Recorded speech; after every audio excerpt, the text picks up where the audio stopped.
नमस्कार, आप देख रहे हैं दूरदर्शन समाचार। आपके साथ मैं हूं पराक्रम सिंह शेखावत। बताएंगे आपको इस वक्त की महत्वपूर्ण खबरें। समाचार की शुरुआत सुर्खियों के साथ। बेटियां लहरा रही परचम। प्रधानमंत्री मोदी ने मन की बात कार्यक्रम में की नारी शक्ति की प्रशंसा। प्रधानमंत्री ने शहीद भगत सिंह की जयंती पर किया नमन। कहा, हर भारतवासी के लिए है एक प्रेरणापुंज।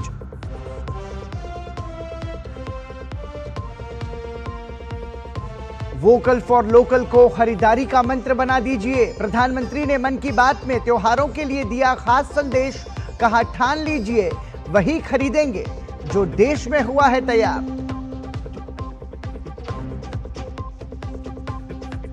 तमिलनाडु के करूर भगदड़ में मृतकों की संख्या हुई 39।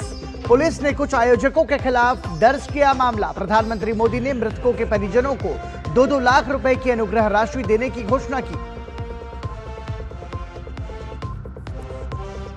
विदेश मंत्री डॉक्टर एस जयशंकर ने आतंकवाद से लड़ाई को बताया भारत की प्राथमिकता। यूएन महासभा में कहा, हमारा एक पड़ोसी आतंकवाद का केंद्र, आतंकी ढांचों का खात्मा जरूरी। और दुबई में आज होगा भारत पाकिस्तान के बीच महामुकाबला। क्रिकेट टूर्नामेंट में अजेय रही भारतीय टीम के हौसले बुलंद। एशिया कप का खिताब जीतने की प्रबल दावेदार। और सुर्खियों के बाद खबरों पर नजर विस्तार से। प्रधानमंत्री नरेंद्र मोदी ने मन की बात कार्यक्रम में देशवासियों के साथ अपने विचार साझा किए। प्रधानमंत्री ने जीएसटी बचत उत्सव का जिक्र करते हुए त्योहारों में स्वदेशी चीजों के उपयोग पर जोर दिया। प्रधानमंत्री नरेंद्र मोदी ने हैंडलूम और हैंडीक्राफ्ट सेक्टर में सफलता की कहानी लिख रहे लोगों का भी जिक्र किया। प्रधानमंत्री ने कहा, अगर इरादा पक्का हो तो सफलता हमसे दूर नहीं जा सकती। देश भर में इस समय त्योहारों की रौनक देखने को मिल रही है। हर तरफ भक्तिमय माहौल छाया हुआ है। प्रधानमंत्री नरेंद्र मोदी ने मन की बात कार्यक्रम में नवरात्र, विजयादशमी, दिवाली और छठ पर्व का जिक्र किया। पीएम ने छठ महापर्व को यूनेस्को की सांस्कृतिक धरोहर की सूची में शामिल कराने के प्रयासों का जिक्र करते हुए छठ को ग्लोबल फेस्टिवल बताया। साथियों, मुझे आपको ये बताते हुए बहुत खुशी है कि भारत सरकार भी छठ पूजा को लेकर एक बड़े प्रयास में जुटी है।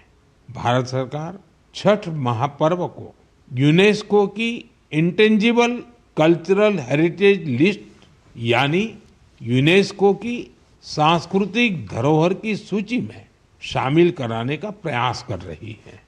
छठ पूजा जब यूनेस्को की सूची में शामिल होगी तो दुनिया के कोने-कोने में लोग इसकी भव्यता और दिव्यता का अनुभव कर पाएंगे। साथियों, कुछ समय पहले भारत सरकार के ऐसे ही प्रयासों से कोलकाता की दुर्गा पूजा भी यूनेस्को की इस लिस्ट का हिस्सा बनी है। हम अपने सांस्कृतिक आयोजनों को ऐसे ही वैश्विक पहचान दिलाएंगे तो दुनिया भी उनके बारे में जानेगी, समझेगी, उनमें शामिल होने के लिए आगे आएगी। पीएम ने इस बार के त्योहारों के लिए खास संदेश दिया। त्योहारों में सिर्फ स्वदेशी चीजों के उपयोग का आग्रह करते हुए कहा, अगर हम ठान लें तो इस बार त्योहार सिर्फ स्वदेशी चीजों से ही मनाएंगे। इससे हमारे उत्सव की रौनक कई गुना बढ़ जाएगी। वोकल फॉर लोकल को खरीदारी का मंत्र बना दीजिए। ठान लीजिए हमेशा के लिए जो देश में तैयार हुआ है वही खरीदेंगे। जिसे देश के लोगों ने बनाया है वही घर ले जाएंगे। जिसमें देश के किसी नागरिक की मेहनत है उसी सामान का उपयोग करेंगे। जब हम ऐसा करते हैं तो हम सिर्फ कोई सामान नहीं खरीदते, हम किसी परिवार की उम्मीद घर लाते हैं, किसी कारीगर की मेहनत को सम्मान देते हैं, किसी युवा उद्यमी के सपनों को पंख देते हैं। प्रधानमंत्री नरेंद्र मोदी ने देश के हैंडलूम और हैंडीक्राफ्ट सेक्टर में काम कर रहे उन लोगों का भी खास तौर पर उल्लेख किया जिन्होंने अपनी मेहनत और समर्पण से सफलता की नई कहानी लिखी है। साथियों, खादी की तरह ही हमारे हैंडलूम और हैंडीक्राफ्ट सेक्टर में भी काफी बदलाव देखने को मिल रहा है। जैसे एक उदाहरण तमिलनाडु के याज नेचुरल्स का है। यहाँ अशोक जगदीशन जी और प्रेम साल्वाराज जी ने कॉरपोरेट नौकरी छोड़ एक नई पहल की। उन्होंने घास और केला फाइबर से योगा मैट बनाए, हर्बल रंगों से कपड़े रंगे और 200 परिवारों को ट्रेनिंग देकर उन्हें रोजगार दिया। झारखंड के आशीष सत्यव्रत साहू जी ने जोहार ग्राम ब्रांड के जरिए आदिवासी बुनाई और परिधानों को ग्लोबल रैंप तक पहुंचाया है। उनके प्रयासों से आज झारखंड की सांस्कृतिक धरोहर को दूसरे देशों के लोग भी जानने लगे हैं। बिहार के मधुबनी जिले की स्वीटी कुमारी जी ने उन्होंने भी संकल्प क्रिएशन शुरू किया है। मिथिला पेंटिंग को उन्होंने महिलाओं की आजीविका का साधन बना दिया है। आज 500 से ज्यादा ग्रामीण महिलाएं उनके साथ जुड़ी हैं और आत्मनिर्भरता की राह पर हैं। सफलता की ये सभी गाथाएं हमें सिखाती हैं कि हमारी परंपराओं में आय के कितने ही साधन छिपे हुए हैं। अगर इरादा पक्का हो तो सफलता हमसे दूर नहीं जा सकती। प्रधानमंत्री मोदी ने एक बार फिर देशवासियों को आत्मनिर्भर बनाने के अपने संकल्प को दोहराया। Bureau report, DD news. प्रधानमंत्री नरेंद्र मोदी ने आज मन की बात कार्यक्रम में देशवासियों के साथ अपने विचार साझा किए। प्रधानमंत्री नरेंद्र मोदी ने मन की बात कार्यक्रम में स्वतंत्रता सेनानियों को याद करते हुए उनके संघर्ष को युवाओं के लिए प्रेरणा बताया। प्रधानमंत्री ने कहा कि अमर शहीद भगत सिंह हर भारतवासी, विशेषकर देश के युवाओं के लिए एक प्रेरणा पुंज हैं।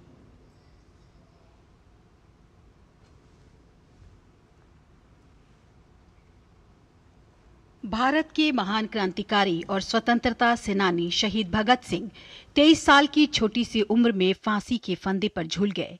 आज कार्यक्रम मन की बात में उनकी जयंती पर पीएम मोदी ने उन्हें श्रद्धांजलि दी। पीएम ने कहा कि अमर शहीद भगत सिंह हर भारतवासी के लिए एक प्रेरणा पुंज है।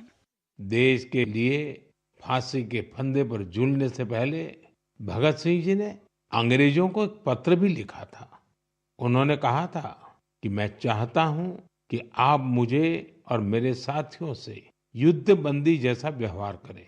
इसलिए हमारी जान फांसी से नहीं, सीधा गोली मारकर ली जाए। यह उनके अदम्य साहस का प्रमाण है।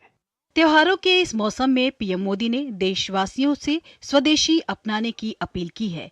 पीएम ने कहा कि बीते 11 साल में खादी के प्रति देश के लोगों का आकर्षण बढ़ा है।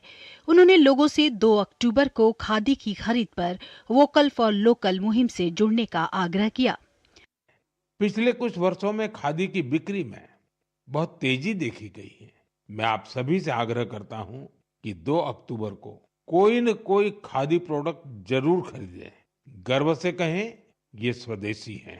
इसे सोशल मीडिया पर #वोकल फॉर लोकल के साथ शेयर भी करें। महर्षि वाल्मीकि को भारतीय संस्कृति का आधार बताते हुए पीएम मोदी ने उन्हें जयंती पर नमन किया। उन्होंने कहा कि रामायण जैसे अद्भुत ग्रंथ के रचयिता ने हमें भगवान राम की अवतार कथाओं से परिचित करवाया है।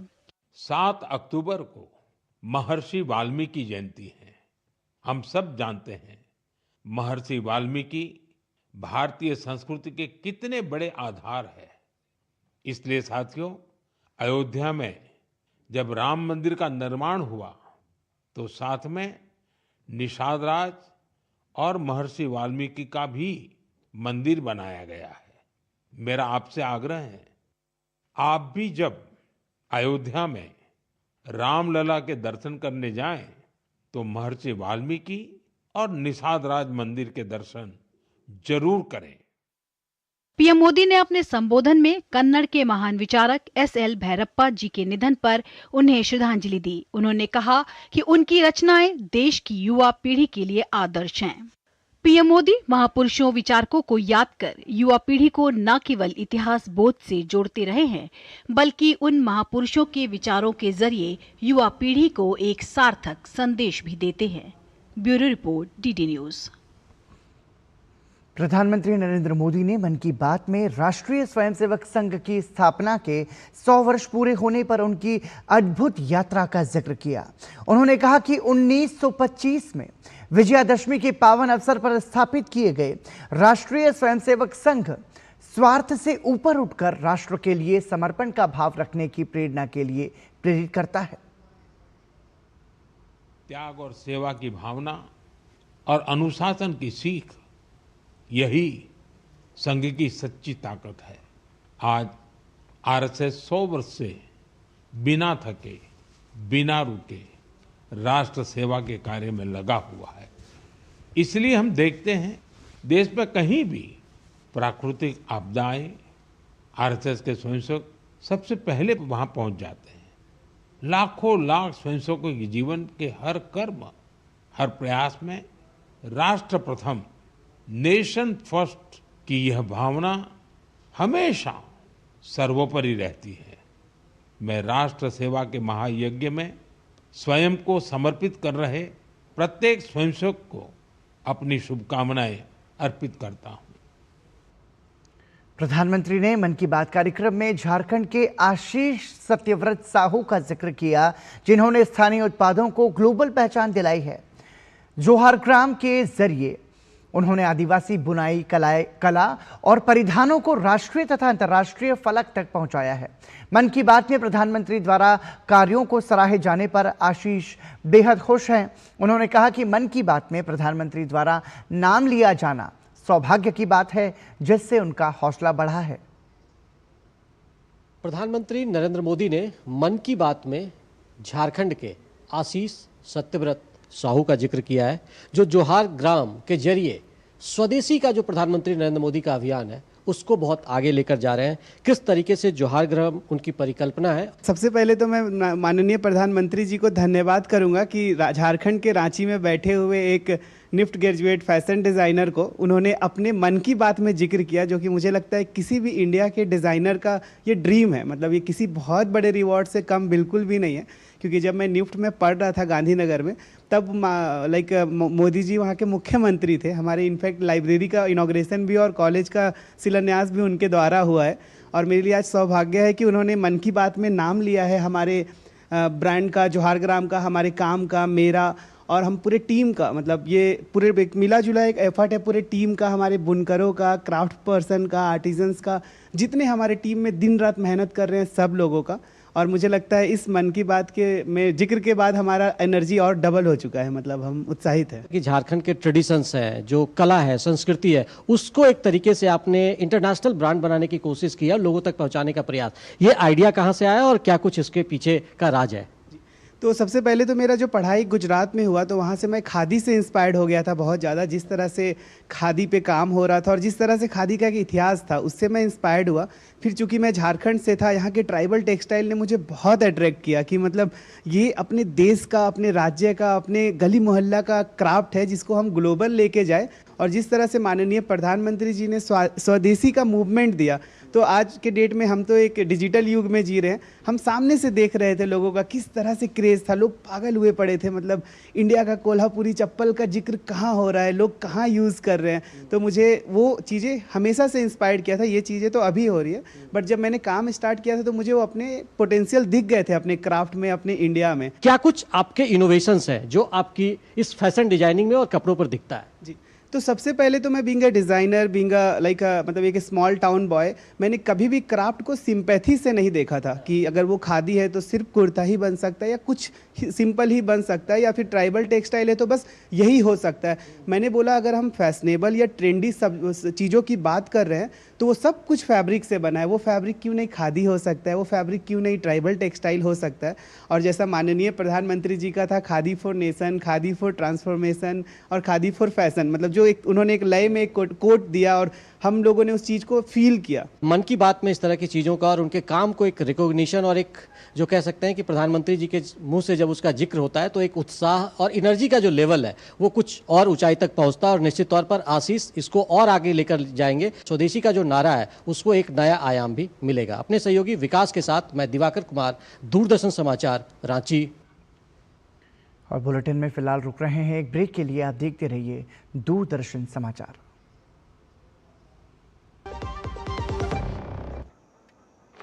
पापा, फीस ज्यादा है। बेटा, याद है बोनस के कुछ पैसे हमने दूसरे खाते में रखे थे? 2 साल से खाते में कोई लेन देन नहीं हुआ है, शायद इनऑपरेटिव हो गया होगा। तो अब बैंक जाके या वीडियो केवाईसी से केवाईसी अपडेट कराओ, खाता होगा एक्टिव, एकदम फ्री। चलो कहाँ?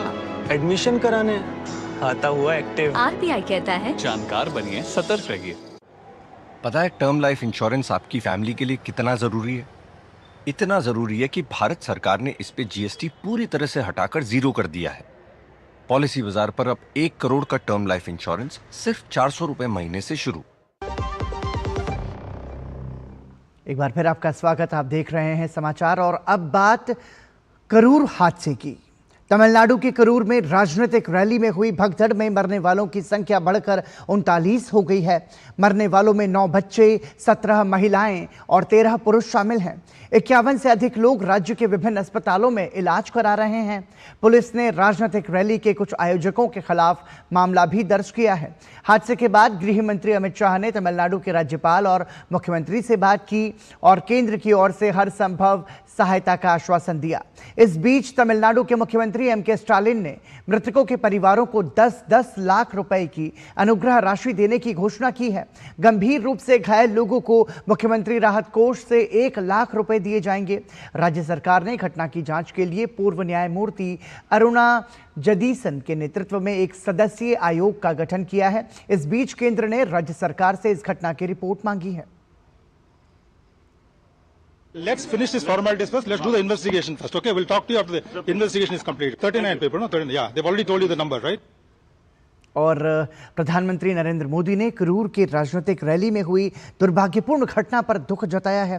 साथ ही दुर्घटना में मारे गए प्रत्येक व्यक्ति के परिजनों और घायलों के लिए अनुग्रह राशि की घोषणा की है। प्रधानमंत्री कार्यालय ने सोशल मीडिया प्लेटफॉर्म एक्स पर लिखा, प्रधानमंत्री ने तमिलनाडु के करूर में एक राजनीतिक रैली में हुई दुर्भाग्यपूर्ण घटना में मारे गए प्रत्येक व्यक्ति के परिजनों को प्रधानमंत्री राष्ट्रीय राहत कोष से 2-2 लाख रुपए की अनुग्रह राशि देने की घोषणा की है। घायलों को 50,000 रुपए दिए जाएंगे।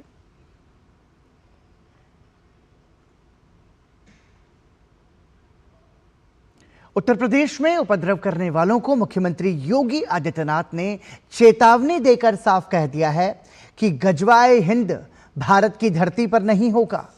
भारत की धरती महापुरुषों की भूमि है।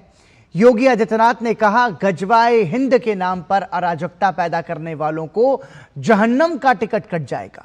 बलरामपुर में आयोजित एक कार्यक्रम में मुख्यमंत्री योगी आदित्यनाथ ने ये बात कही। गजवाए हिंद हिंदुस्तान की धरती पर नहीं होगा। भारत की धरती, ये भारत के देवीय महापुरुषों, अवतारी महापुरुषों, देश के लिए अपना बलिदान देने वाले महापुरुषों के आदर्शों से संचालित होगा। गजवाए हिंद की कल्पना करना भी और उसका सपना देखना भी जहन्नुम में जाने का टिकट का रास्ता पैदा कर देगा। और छद्म रूप में जो लोग इस प्रकार की गतिविधियों में लिप्त हैं, वे भी कान खोल करके सुन लें, देर सवेर झांगुर जैसे हाल तो उनके भी होने ही हैं। मुख्यमंत्री योगी आदित्यनाथ ने कहा कि सरकार अराजकता को कतई बर्दाश्त नहीं करेगी। जिसने भी कानून को हाथ में लेने का प्रयास किया, उनको हम बिना मांगे जहन्नुम का टिकट करवा देंगे। जो भी राह चलते हुए राहगीर पर हमला करेगा, जो भी बेटी की सुरक्षा पे सेंध लगाने का कार्य करेगा और जो भी व्यापारिक प्रतिष्ठानों में आगजनी करने का दुस्साहस करेगा, जो भी पर्व और त्योहारों में उपद्रव करेगा, उसको हम पहले से इस बारे में कह देंगे कि उसको बिना मांगे जहन्नुम में जाने का टिकट हम काट करके दिला देंगे। मुख्यमंत्री योगी आदित्यनाथ ने कहा, जो भी प्रदेश में चोरी का भय और अफवाह फैलाने का काम करेगा, उन पर गैंगस्टर एक्ट लगाएंगे और उनकी संपत्ति भी जब्त की जाएगी। जो भी ये भय और दहशत का माहौल पैदा करेगा, ड्रोन के नाम पर अनावश्यक लोगों के मन में भय और दहशत पैदा करेगा, ऐसे लोगों के खिलाफ गैंगस्टर के तहत कार्रवाई करने के आदेश पहले ही दिए जा चुके हैं। जो भी चोरी के नाम पर भय और दहशत पैदा करेगा, उन लोगों की संपत्ति को जब्त करने के लिए हम लोगों ने पहले से आदेश कर रखे हैं कि ऐसे लोगों के खिलाफ सख्ती से निपटा जाए। उत्तराखंड में साल स्नातक स्तरीय प्रतियोगिता परीक्षा में कथित नकल के आरोपों की जांच के लिए गठित एक सदस्यीय आयोग की अध्यक्षता अब न्यायमूर्ति यूसी ध्यानी करेंगे। प्रदेश में 21 सितंबर को आयोजित परीक्षा के दौरान नकल की शिकायतें सामने आई थी। मामले की गंभीरता को देखते हुए राज्य सरकार ने जांच के आदेश दिए। प्रारंभ में ये जिम्मेदारी न्यायमूर्ति बीएस वर्मा को सौंपने का प्रस्ताव दिया गया था, लेकिन उन्होंने समयाभाव और निजी कारणों से असमर्थता जताई। इसके बाद न्यायमूर्ति यूसी ध्यानी को आयोग का अध्यक्ष नियुक्त किया गया है।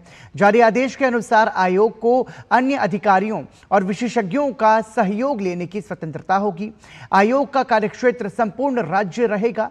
वो विभिन्न स्रोतों से प्राप्त शिकायतों, सूचनाओं और तथ्यों का परीक्षण करेगा। इसके अतिरिक्त आयोग 24 सितंबर को गठित विशेष जांच दल की आख्या का संज्ञान लेकर आवश्यकता अनुसार विधि सम्मत मार्गदर्शन भी प्रदान करेगा। सरकार ने अपेक्षा व्यक्त की है कि आयोग शीघ्रातिशीघ्र अपनी रिपोर्ट प्रस्तुत करेगा। प्रधानमंत्री नरेंद्र मोदी के नशा मुक्त भारत अभियान के तहत पूरे गोवा में युवा रन का आयोजन किया जा रहा है। इसके तहत संखली में आयोजित युवा महोत्सव में 1000 से ज्यादा युवाओं ने हिस्सा लिया। ये युवा महोत्सव 3 महीने तक चलेगा। इसके तहत 18 गतिविधियां आयोजित होंगी। इस मौके पर गोवा के मुख्यमंत्री प्रमोद सावंत ने कहा कि महोत्सव को लेकर युवा वर्ग काफी उत्साहित हैं। Honourable prime minister Narendra Modi ji के नशा मुक्त भारत पूरे देश भर में युवा रन हो रहा है। इसी युवा रन के अंतर्गत साकली युवा उत्सव में ये युवा रन हमने नशा मुक्त भारत और फिट इंडिया मूवमेंट के लिए साकली युवा उत्सव का बहुत बड़ा कार्यक्रम यहाँ पे आयोजन किया है। मोर देन द 1000 युवक हैड पार्टिसिपेट इन दिस युवा रन। मैं सबसे पहले उनका अभिनंदन करता हूँ। और ये युवा उत्सव आगे 3 महीने के लिए चलेगा। डिफरेंट 18 एक्टिविटीज इस युवा उत्सव में आयोजन किया है। यहाँ का एक ही मकसद है कि यहाँ का युवा फिट युवा हो। बिहार विधानसभा चुनाव 2025 के मद्देनजर भारतीय जनता पार्टी ने अपनी चुनाव अभियान समिति का गठन कर दिया है। पार्टी ने इस समिति में कुल 45 सदस्यों को शामिल किया है। समिति में वरिष्ठ नेताओं के साथ साथ युवाओं को भी प्रतिनिधित्व दिया गया है। इसमें बिहार भाजपा प्रदेश अध्यक्ष डॉक्टर दिलीप कुमार जायसवाल, सम्राट चौधरी, विजय कुमार सिन्हा, केंद्रीय मंत्री गिरिराज सिंह, केंद्रीय गृह राज्य मंत्री नित्यानंद राय और पूर्व केंद्रीय मंत्री और सांसद राधा मोहन सिंह जैसे दिग्गज नेताओं को जगह मिली है। विदेश मंत्री डॉक्टर एस जयशंकर ने संयुक्त राष्ट्र महासभा को संबोधित किया। यूएनजीए का ये 80वां सत्र है। विदेश मंत्री एस जयशंकर यूएनजीए में प्रधानमंत्री नरेंद्र मोदी का प्रतिनिधित्व कर रहे हैं। संयुक्त राष्ट्र की स्थापना को 8 दशक पूरे होने पर आयोजित सभा में उन्होंने संगठन की मूल भावना को याद किया। उन्होंने कहा कि संयुक्त राष्ट्र चार्टर हमें सिर्फ युद्ध रोकने का ही नहीं बल्कि स्थायी शांति स्थापित करने का भी आह्वान करता है। UN Charter calls on us not just to prevent war but to build peace, not just to defend rights but to uphold the dignity of every human being. It challenges us to stand as good neighbors, uniting our strength so that generations to come inherit a world of justice, of progress and of lasting freedom. विदेश मंत्री doctor S Jaishankar ने कहा कि आतंकवाद का मुकाबला एक विशेष प्राथमिकता है क्योंकि इसमें कट्टरता, हिंसा, असहिष्णुता और भय का समावेश होता है। We must also firmly face up to threats. Countering terrorism is a particular priority because it synthesizes bigotry, violence, intolerance and fear. India has confronted this challenge since independence, having a neighbor that is an epicenter of global terrorism. और अब बात DD news की खास series जन जन के प्रधानमंत्री की, जिसमें डीडी न्यूज ने प्रधानमंत्री नरेंद्र मोदी के सशक्त और दूरदर्शी नेतृत्व में पिछले 11 वर्षों से चलाई जा रही विभिन्न जन कल्याणकारी और लोकप्रिय योजनाओं का गहन विश्लेषण किया और उन योजनाओं का लेखा जोखा हम आपके सामने लेकर आए हैं। इस कड़ी में आज बात प्रधानमंत्री मोदी के नेतृत्व में बदलते नए भारत की, जिसमें नीतियों से लेकर योजनाओं के क्रियान्वयन तक एक नई कार्य संस्कृति देखने को मिल रही है। इस नए भारत में देश औपनिवेशिक ढांचे से निकलकर अपनी पहचान खुद गढ़ रहा है।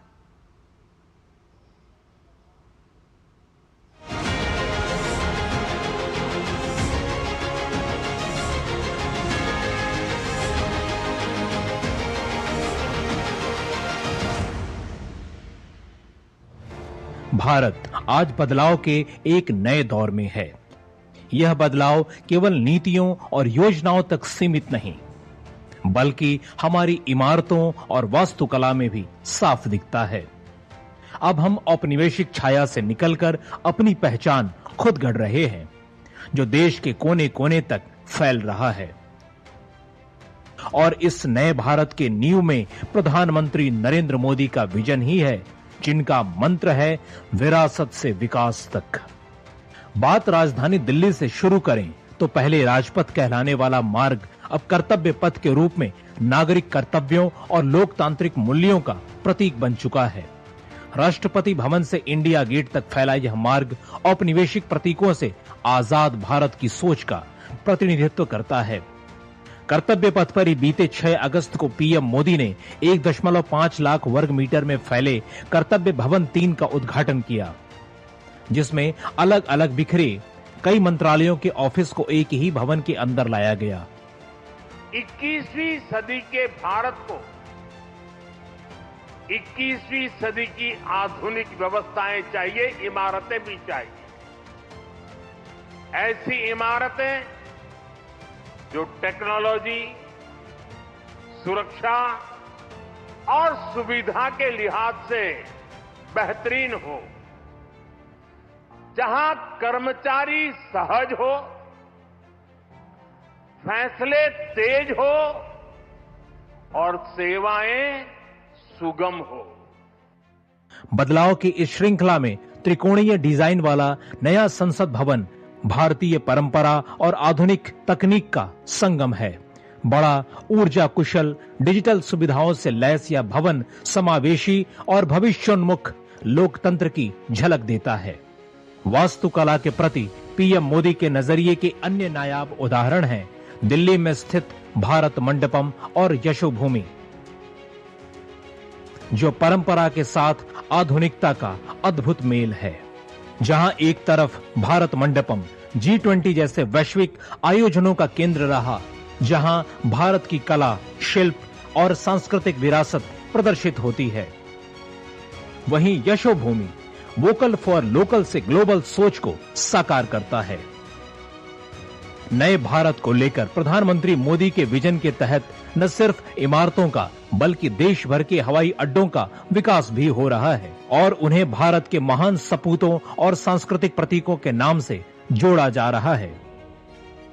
इस कड़ी में जहां चंडीगढ़ हवाई अड्डे का नाम बदलकर शहीद भगत सिंह हवाई अड्डा किया गया, वहीं पुणे हवाई अड्डा अब संत तुकाराम महाराज हवाई अड्डा के नाम से जाना जाता है। इसी तरह कोल्हापुर हवाई अड्डा को अब राजा राम महाराज हवाई अड्डा और इम्फाल एयरपोर्ट को बीर टिकेंद्रजीत अंतर्राष्ट्रीय हवाई अड्डा के नाम से जाना जाता है।